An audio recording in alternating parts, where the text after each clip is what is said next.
Good afternoon everybody. बेटा कल हमने पाठ पढ़ा था, तुम कब जाओगे अतिथि। मुझे लेखक का नाम बताएगा कोई? इसके लेखक कौन है? रेज योर हैंड्स जल्दी से। ओके, हाँ जी रमनीक बताइए फटाफट से। मैम इस पाठ के लेखक का नाम है शरद जोशी। वेरी गुड, शरद जोशी जी का लिखा हुआ पाठ है तुम कब जाओगे अतिथि। ओके, जल्दी से हैंड्स रेज करो और मुझे बताओ कि ये पाठ किस बारे में है। ये पाठ किस बारे में है? No one. हाँ जी पन्निका। यस मैम, ये पाठ अतिथि के बारे में है। इसमें लेखक ने बताया है कि उसके घर अतिथि आता है, लेकिन दिन बीतते जाते हैं, एक दिन, 2 दिन, 3 दिन, लेकिन फिर भी वह जाने का नाम नहीं लेता। और उन्होंने उसका बहुत अच्छे से स्वागत किया होता है, उससे अच्छे से डिनर करवाया होता है। कुछ डिनर सिंपल साधारण डिनर को उच्च डिनर बनाया होता है। इतना अच्छा लंच करवाया होता है, लेकिन फिर भी वो जाने का नाम नहीं लेता। ओके, अर्शप्रीत कुछ और बताओगे इसके बारे में?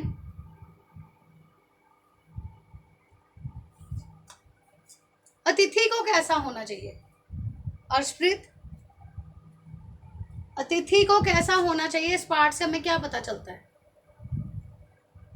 हम जो आए और थोड़ी देर रहकर एक दिन 2 दिन रहकर चला जाए। ओके, मेहर आप बताएंगे बेटा इस पाठ से हमें क्या शिक्षा मिलती है? हमने ये पाठ पढ़ा था, अतिथि के बारे में पाठ है। लेखक को बहुत बुरा लगता है जब अतिथि 4 दिन तक उसके घर में टिका रहता है। तो इस पाठ से हमें क्या शिक्षा मिलती है? कुछ भी जो मन में आए वो बताओ मेहर। पाठ पढ़ के हमें जो भी पता चला बेटे।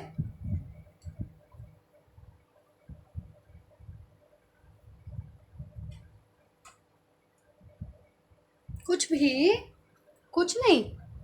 ओके, ईवा। इस पाठ से हमें ये पता चलता है कि अगर हम किसी के घर भी जा रहे हैं तो पहले उसके हमें बताना चाहिए कि हम उसके घर आ रहे हैं। और हम ज्यादा दिन के घर नहीं रहना चाहिए, किसी के घर भी नहीं रहना चाहिए, क्योंकि उसके पास भी परेशानियां होती हैं, उसको भी परेशानियों का सामना करना पड़ता है। इसीलिए हमें किसी दूसरे की परिस्थिति समझ के ही उसके घर जाना चाहिए। Okay, very good.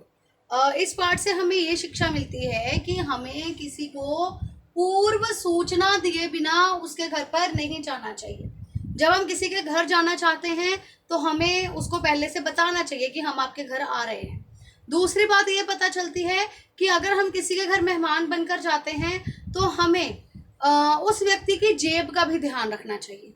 हमें पता होना चाहिए कि उस व्यक्ति की आर्थिक स्थिति कैसी है, वह व्यक्ति कितने रुपए खर्च कर सकता है, नहीं खर्च कर सकता है, उस तरीके से हमें वहां पर व्यवहार करना चाहिए। ठीक है। तीसरी बात यह है कि जैसे ही हमारा काम हो जाए हमें अपने घर लौट आना चाहिए और दूसरे की परिस्थितियों को हमें ध्यान में रखना चाहिए। ऐसा ना हो कि हम किसी पर बोझ बन जाए। हमें किसी पर बोझ नहीं बनना चाहिए। ऐसा ना हो कि कोई हमारा सत्कार करे और सत्कार करते करते हमारा निरादर करने लगे। जैसे पाठ में लेखक के घर एक अतिथि आता है, 4 दिन तक वह जाने का नाम नहीं लेता और जो डिनर था, इतना बढ़िया डिनर उसको करवाया गया, वो एक खिचड़ी पर आ गया, है ना। उसको खिचड़ी खिलानी पड़ी और यहाँ तक कि लेखक ने उसे वहां से जाने के संकेत भी दिए थे। लेखक को वहां से उसे भेजने के संकेत देने पड़े और यहाँ तक कि लेखक को उससे बात भी करनी बंद करनी पड़ी, लेकिन वह अतिथि फिर भी उन संकेतों को नहीं समझ रहा था। तो हमें ऐसे अतिथि नहीं बनना है, हमें अच्छे अतिथि बनना है। ओके, अब इसके हम क्वेश्चंस डिस्कस करते हैं। राइट, निकालो बेटा, क्वेश्चंस निकालो।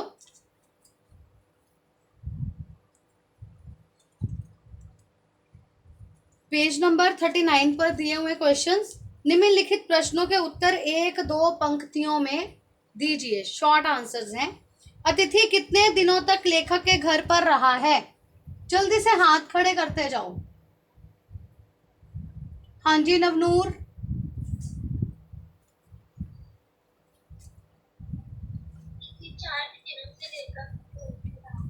Very good. अतिथि 4 दिनों से लेखक के घर पर रह रहा है। कैलेंडर की तारीखें किस तरह फड़फड़ा रही हैं?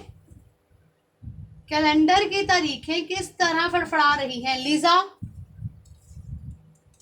लीजा बताइए बेटा, कैलेंडर की तारीखें किस तरह फड़फड़ा रही हैं? नो। रमनीक,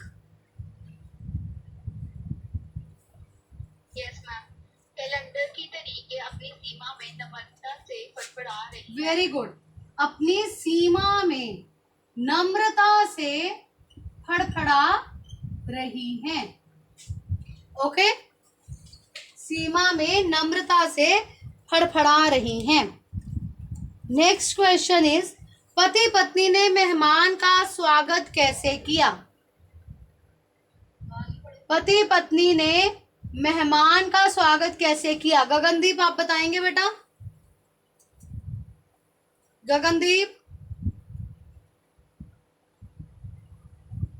नो। नवनूर? गुरजाप?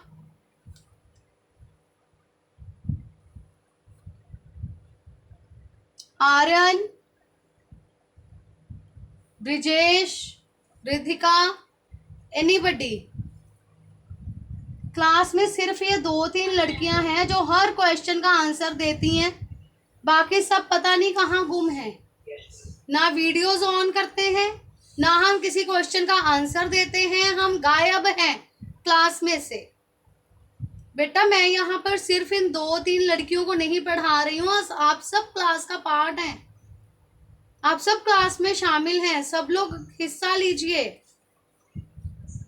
ब्रिजेश बताइए आंसर।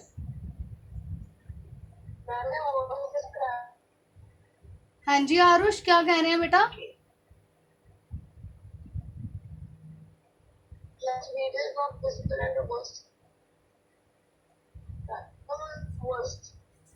बताइए अर्शप्रीत।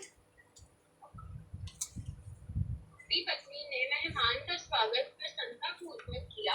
पति ने स्नेह से भीगी मुस्कान से उससे गले लगाया तथा पत्नी ने सादर नमस्ते की। Very good. उन दोनों ने बहुत ही सम्मान से, स्नेह भीगी मुस्कान से उसका स्वागत किया। लेखक ने उसे गले लगाया और उसकी पत्नी ने उसे सादर नमस्ते की। दोपहर के भोजन को कौन सी गरिमा प्रदान की गई? कीर्तिमा बताएंगी बेटा? दोपहर के भोजन को कौन सी गरिमा प्रदान की गई? कल पढ़ा था हमने। दोपहर के भोजन को लंच की गरिमा प्रदान की गई। दोपहर के भोजन को लंच में तब्दील किया गया। नेक्स्ट इज, तीसरे दिन सुबह अतिथि ने क्या कहा? तीसरे दिन सुबह अतिथि ने क्या कहा? ईवा?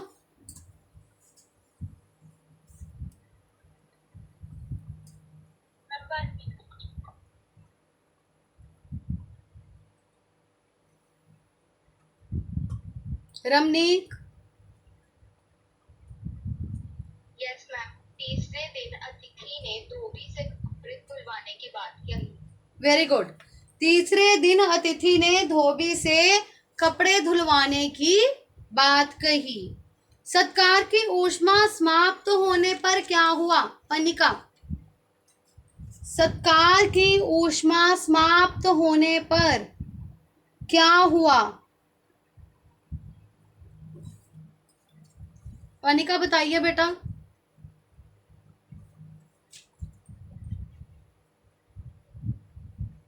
Arshpreet, yes ma'am. उत्पाद की ऊष्मा समाप्त होने पर लेकर उच्च मध्यम गिलिय डिनर से खिचड़ी पर आ गया। यदि इसके बाद भी अतिथि नहीं गया तो उसे उपवास तक जाना पड़ सकता है।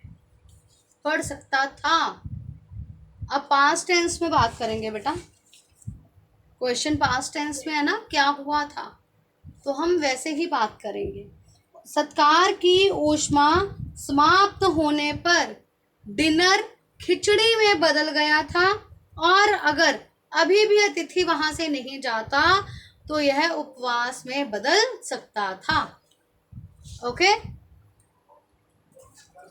नेक्स्ट।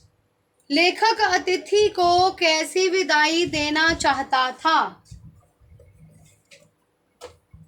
लेखक अतिथि को कैसी विदाई देना चाहता था? हाँ जी रमनीक, बोलिए बेटा। Yes ma'am. लेखक अपने अतिथि को भावभीनी विदाई देना चाहता था। वह चाहता था कि अतिथि को छोड़ने के लिए वह रेलवे स्टेशन तक जाए। उसे बार बार रुकने का आग्रह किया जाए किंतु वह ना रुके। Okay, anybody else?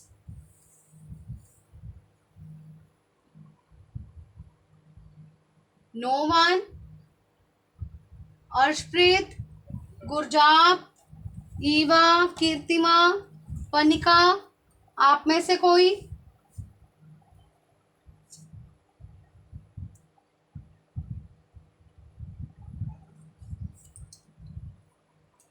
हाँ जी पनिका, बोलिए बेटा। Yes ma'am. पहले सॉरी मैम, एक्चुअली मेरा नेटवर्क कनेक्शन कोई बात नहीं बेटे, कोई बात नहीं। लेखक अतिथि को भावभीनी विदाई देना चाहता था। वह चाहता था कि अब उन्होंने उसे डिनर करवा दिया है और अब अतिथि उसे कहेगा कि अब उसे स्टेशन तक छोड़ दो, और वह उसे स्टेशन तक छोड़ने जाएंगे। और फॉर्मेलिटी को इंग्लिश में क्या कहते हैं? किसको? फॉर्मेलिटी। समझ में नहीं आया मुझे। फॉर्मेलिटी। औपचारिकता। फॉर्मेलिटी होती है औपचारिकता। और औपचारिकता के लिए कहेगा कि आप कुछ समय और जाइए, लेकिन फिर भी हमारे कहने के बावजूद भी वो कहेगा कि अब मुझे जाने दो और हम उसे अच्छी तरह से विदा करते हैं। Okay, good. लेखक अतिथि को बहुत ही भावपूर्ण विदाई देना चाहता था। उसने उसका बहुत ही स्वागत किया था, और अब वह चाहता था कि अतिथि उसके घर से चला जाए। वह उसे सम्मान पूर्वक स्टेशन तक छोड़कर आना चाहता था, और चाहता था कि अतिथि उसे कहे, वह अतिथि से कहे कि आप कुछ दिन और रुकिए, और अतिथि उसे ना कहते हुए अपने घर लौटने का आग्रह करे। किसी भी लैंग्वेज में आप लिख सकते हैं, भाव वही है, लेकिन आप अपने शब्दों में उसको किन्हीं भी शब्दों में आप उसको लिख सकते हैं। ओके, चलिए पाठ में आए निम्नलिखित कथनों की व्याख्या कीजिए। आपको याद होगा हमने पहले भी ऐसे पढ़े थे कि एक पंक्ति दी होती है, उसका आपको अर्थ बताना होता है, पाठ के आधार पर उसका क्या अर्थ है। आशय स्पष्ट करें या कथन का अर्थ स्पष्ट करें, किसी भी फॉर्म में इस क्वेश्चन को पूछा जा सकता है। पहला है, अंदर ही अंदर कहीं मेरा बटुआ कांप गया। इस कथन की व्याख्या करें। अंदर ही अंदर मेरा बटुआ कांप गया, क्या मतलब है इस पंक्ति का? बस 2 लोगों के हाथ खड़े हैं, कोई नहीं बताना चाहता आंसर। वत्सल आप बताइए, कल हमने पाठ पढ़ा था, वत्सल बताइए। अंदर ही अंदर मेरा बटुआ कांप गया था, इसका क्या अर्थ है?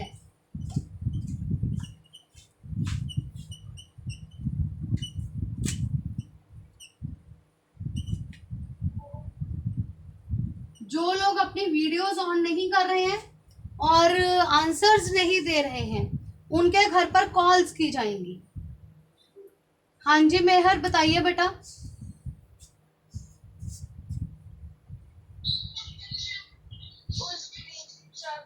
जब अतिथि आया था तब लेखक का हृदय किसी आघात आशंका से तड़प उठा था। अंदर ही अंदर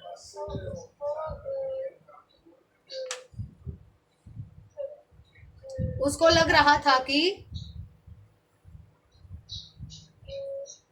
उसको लग रहा था कि ओके, अंदर ही अंदर कहीं मेरा बटुआ कांप गया था। इस पंक्ति का यह अर्थ है कि जब लेखक के घर मेहमान आए तो उसे लगा कि अब उसका बटुआ हल्का हो जाएगा, यानी कि उसे अब बहुत ही खर्चा करना पड़ेगा और उसे बेचैनी होने लगी थी, उसे अपने मन में बेचैनी होने लगी थी कि उसका बटुआ हल्का हो जाएगा और अतिथि का स्वागत सत्कार कैसे किया जाएगा। राइट? जब कोई मेहमान बिना बताए घर में आ जाते हैं तो अक्सर ही हाथ बटुए पर चला जाता है। Clear? Any doubts? Okay, next question is, अतिथि सदैव देवता नहीं होता, वह मानव और थोड़े अंशों में राक्षस भी हो सकता है। इस पंक्ति का क्या अर्थ है? सोच के बताओ मुझे। जो लोग नहीं आंसर दे रहे हैं, take a minute and think over it. अतिथि सदैव देवता नहीं होता,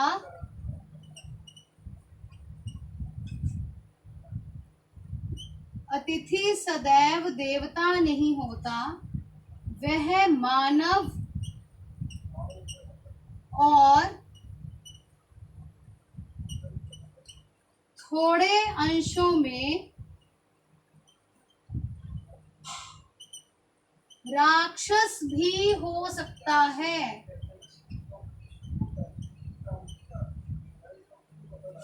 इसका क्या मतलब है?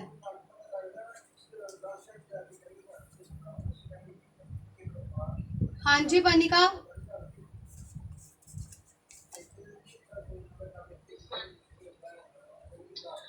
इस पंक्ति का यह भाग, इस कथन का यह भाग है कि देवता होता है, पर जब तक वह अपना देवता बनाए रखे, जब तक वह अपना देवत्व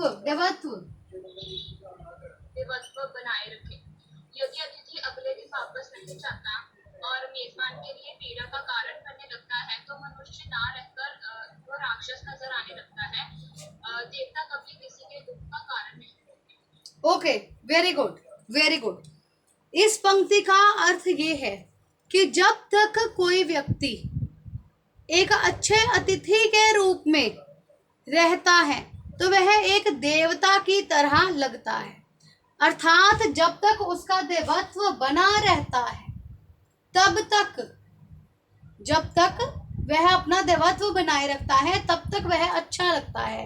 लेकिन जब वह मेजबान के लिए, मेजबान मतलब होस्ट, लेकिन जब वह मेजबान के लिए पीड़ा का कारण बनने लगता है तो वह राक्षस की भांति लगने लगता है।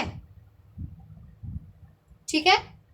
देवता कुछ क्षणों के लिए, कुछ समय के लिए दर्शन देकर चले जाते हैं, ज्यादा देर तक नहीं रुकते हैं। लेकिन यदि ऐसे देवता यानी ऐसे अतिथि अधिक समय तक रुके और कष्ट देने लगे तो वे राक्षस का अंश लगने लगते हैं। क्लियर? Any doubt? चले आगे। Show me your thumb. Clear हो गया तो थंब शो करो ताकि मैं आगे चलूं। ओके फाइन, चलिए। नेक्स्ट क्वेश्चन इज, लोग दूसरे के होम की स्वीटनेस को काटने ना दौड़ें। लोग दूसरों के होम की स्वीटनेस को काटने ना दौड़े। इस पंक्ति का क्या अर्थ है? इस कथन की व्याख्या करें, इसका क्या अर्थ है? हाँ जी रमनीक। Yes ma'am. हाँ जी। लेखक का अतिथि ऐसा व्यक्ति है जिसे दूसरों का घर बड़ा अच्छा लगता है। दूसरों के घर ठहरने पर एक व्यक्ति खर्चे जोड़ने की चिंता से मुक्त हो जाता है और अपनी सारी परेशानियों को भूलकर आनंद लेता है। लेकिन यह व्यवहारिक नहीं है क्योंकि इससे मेजबान के सुखी जीवन में अड़चनें आने लगती हैं। इसलिए लेखक का मानना है कि अपने घर की मधुरता का आनंद लेना चाहिए, लेकिन दूसरों के घर की सुख शांति का भी ध्यान रखना चाहिए। Very good. लोग अपने घर की स्वीटनेस को बनाए रखते हैं, लेकिन दूसरों के घर की स्वीटनेस को काटने को दौड़ते हैं। हमें ऐसा नहीं करना चाहिए, अतिथियों को ऐसा नहीं करना चाहिए। ऐसा करने पर अतिथि दूसरों के घर की मिठास को खत्म कर देते हैं, उनकी शांति भंग करने की कोशिश करते हैं और दूसरों के जीवन में अड़चनें आने लगती हैं। इसलिए किसी भी अतिथि को ज्यादा दिनों तक किसी के घर में नहीं टिकना चाहिए। ओके, नेक्स्ट इज मेरी सहनशीलता की वह अंतिम सुबह होगी। मेरी सहनशीलता की वह अंतिम सुबह होगी, क्या अर्थ है इसका?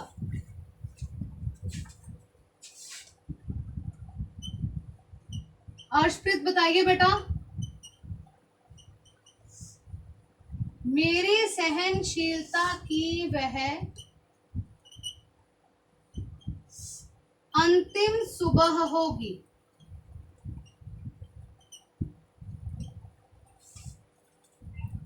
Yes ma'am. पहले दिन के बाद से ही लेखक को अतिथि का रुकना भारी पड़ रहा था। दूसरा तीसरा दिन तो जैसे तैसे बीत गया, पर अगले दिन वह सोचने लगा कि यदि अतिथि 5वें दिन रुका तो उसे गेट आउट करना पड़ेगा। ओके, अतिथि यदि 1-2 दिन के लिए रुके तो उसका आदर सत्कार होता है, लेकिन यदि वह ज्यादा दिनों के लिए रुकने लगे तो सहनशीलता की सीमा टूटने लगती है। लेखक को भी ऐसा ही एहसास हुआ जब अतिथि उसके घर 4 दिन ठहरा और अगली सुबह का भी इंतजार था कि शायद वह अगली सुबह चला जाएगा, और लेखक को ऐसा लगा कि यदि अतिथि अगली सुबह भी नहीं गया तो उसकी सहनशीलता का बांध टूट जाएगा और उसे अपने अतिथि को गेट आउट कहना पड़ेगा। ओके, नेक्स्ट इज एक देवता और एक मनुष्य अधिक देर साथ नहीं रहते। एक देवता और एक मनुष्य अधिक देर साथ नहीं रहते। इसमें लेखक का अभिप्राय यह है कि अतिथि एक देवता के समान है और देवता मनुष्य के घर आए हैं।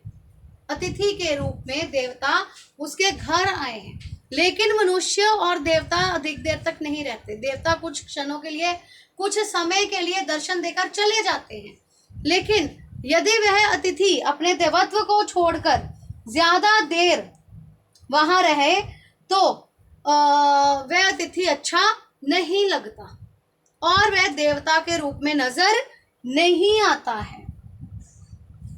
ठीक है, मनुष्य को दूसरों की, उस देवता को, उस अतिथि को दूसरे मनुष्यों की परिस्थितियों को समझकर जल्दी ही वहां से चले जाना चाहिए।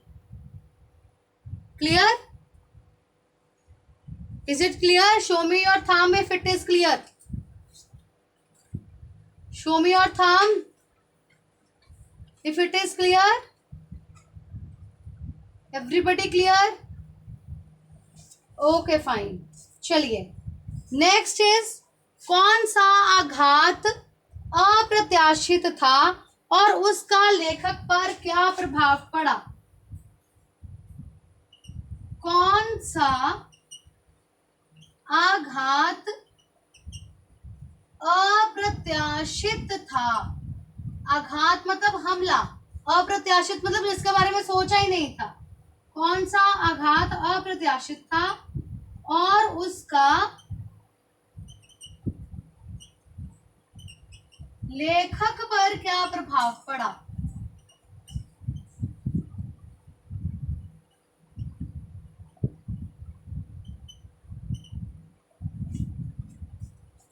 हाँ जी पनिका बताइए बेटा। मेहर ध्यान इधर बेटा, बातें बाद में। हाँ जी बेटे। मेहमान का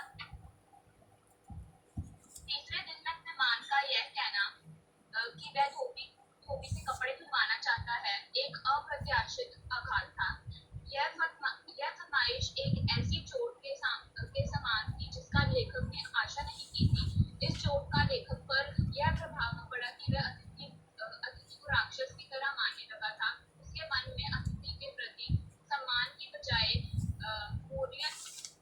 बोरियत पैदा होने लगी थी और उसे कष्ट अनुभव होने लगे थे। जब अतिथि ने लेखक से कहा कि वह अपने कपड़े धोबी से धुलवाना चाहता है, तीसरे दिन सुबह जब उसने ऐसा कहा तो यह एक अप्रत्याशित आघात था जो कि लेखक और उसके परिवार ने कभी भी नहीं सोचा था। अब उन्हें लगा कि शायद वह चला जाएगा, लेकिन जब ऐसा नहीं हुआ तो उसका बहुत ही बुरा प्रभाव लेखक पर पड़ा। उसके घर की शांति भंग होने लगी थी। जो डिनर था वह खिचड़ी पर आ गया था और शायद आगे उपवास भी रखना पड़ सकता था। और लेखक की पत्नी भी अब परेशान होने लगी थी और अब वह लेखक उन्हें वह अतिथि उन्हें देवता नहीं राक्षस की भांति लगने लगा था। ओके, लास्ट क्वेश्चन इज, जब अतिथि 4 दिन तक नहीं गया तो लेखक के व्यवहार में क्या क्या परिवर्तन आए? जब अतिथि 4 दिन तक नहीं गया तो लेखक के व्यवहार में क्या क्या परिवर्तन आए? लेखक के व्यवहार में कई परिवर्तन आए, जैसे कि वह कैलेंडर की तारीखें अपने अतिथि को दिखाने लगा था। ठीक है, डिनर खिचड़ी में बदल गया था। लेखक के मन में उसे गेट आउट तक कह देने का विचार आया था। अब वह उसे राक्षस लगने लगा था और लेखक के मन की भावनाएं गालियों में बदलने लगी थी। राइट? Clear everybody? ओके बेटा, दीज आर द क्वेश्चंस। आप लोगों ने अपनी नोटबुक में क्वेश्चन आंसर्स करने हैं। इसकी एक्सरसाइज में ना कुछ व्याकरण के विषय दिए हुए हैं। व्याकरण है, जैसे वाक्य हैं, पर्यायवाची दिए हुए हैं। ये कुछ चीजें हैं जो हम कल डिस्कस करेंगे। ठीक है? ओके बेटा।